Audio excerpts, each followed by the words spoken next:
Rama has been anointed the king of Ayodhya. He is performing his duties, but amongst them, he doesn't forget to relax in the company of his wife Sita. Valmiki has described one of such relaxation episodes in words which are rich in color and ambience. The scenery of the place is described in full. Writes Valmiki, in due course, Rama's guests, including Sita's father Janaka, left Ayodhya for their respective kingdoms, while the Pushpak Viman was returned to its rightful owner, Kuber.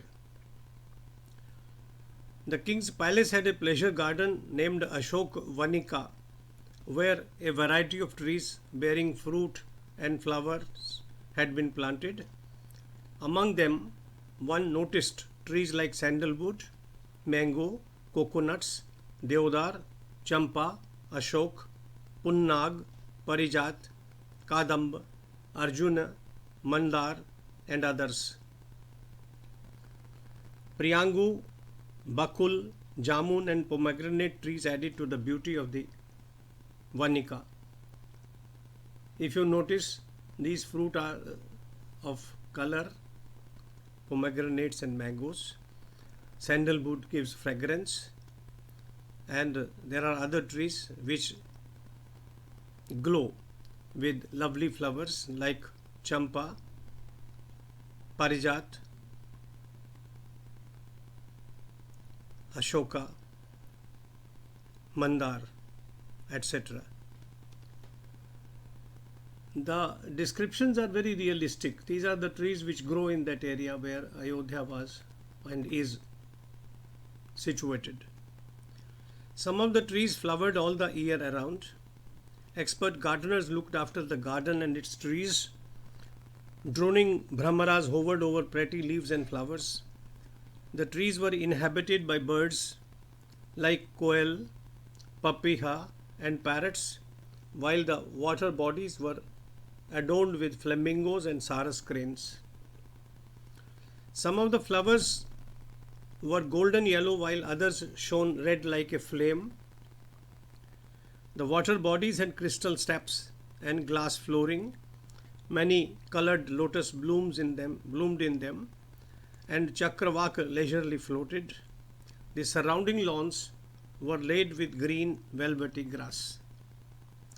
The pavilions in the Asoka Vanika were provided with settees, cushions, and pillows. There were several bowers designed with creepers.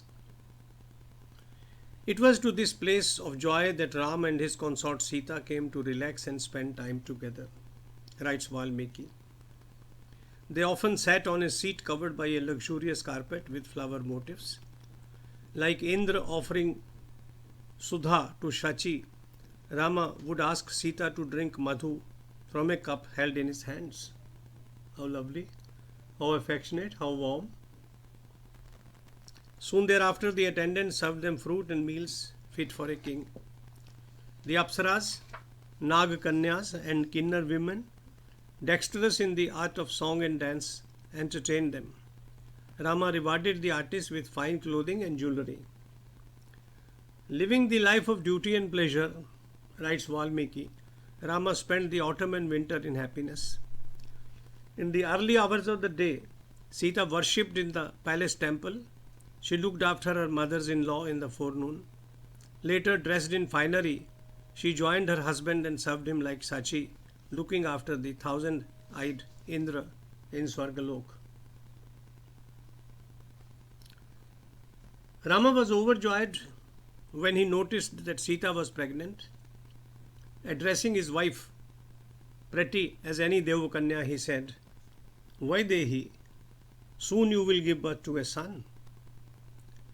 Vararohe, what do you desire? I shall fulfill all your wishes.